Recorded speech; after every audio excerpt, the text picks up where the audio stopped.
ब्रह्मा विष्णु महेश्वर तीनोटी शक्ति सृष्टिर संरक्षण एवं विनाश पाई ठियाई थांती। एमानक मध्यरु ब्रह्मा एवं विष्णु सदाबेले सक्रिय रही थांती निजर दायित्व प्रति, किंतु महेश्वर ध्यान रे एपरी बुड़ी जाती दिया जाइथिबा कार्य को भी भूली जाती। महेश्वर को गभीर ध्यान जाग्रत रखिबा पाई ब्रह्मांक पुत्र प्रजापति दक्ष परिवार रे जन्म नेला एक कन्या जार नाम सती। सती भगवान शिव को आराधना करी पिता विरुद्ध रे जाई भगवान शिव को विवाह कर चलीगले हिमालय पर्वत को। किछि मास पर ब्रह्मांक पुत्र प्रजापति दक्ष एक यज्ञर आयोजन रखिले। सबु देवादेवी को निमंत्रण कले, किंतु निजर झील जोई को डाकिले नहीं। सती पिता बिना अनुमति रे चली आसिले यज्ञ स्थल को सामिल हेबाकू।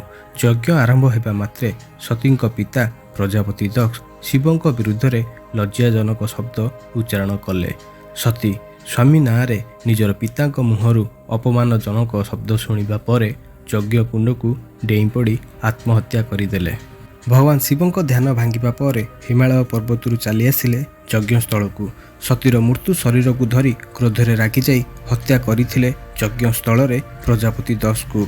एहा परे सतीर मला शरीर को धरी एपरी तांडव रचिथिले जहा फଳରେ भगवान विष्णु को सतीर शरीर को सुदर्शन चक्र रे काटिबाकू पड़िथिला।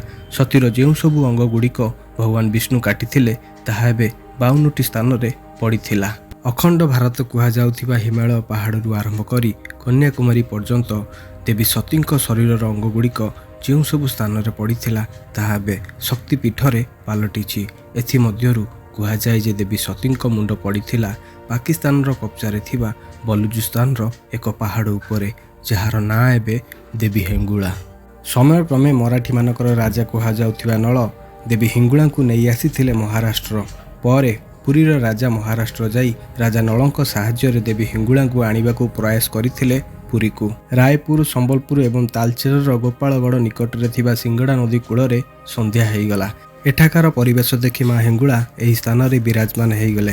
राजा को स्वप्न माध्यम रे जणाइदेले पुरी जगन्नाथ मंदिर रे बनुथिबा महाप्रसाद माँ लक्ष्मी सेना प्रस्तुत करूछंती, किंतु अग्नि रूप रे माँ हिंगुला साहाय्य करूछंती एही स्थान रु विराजमान हे।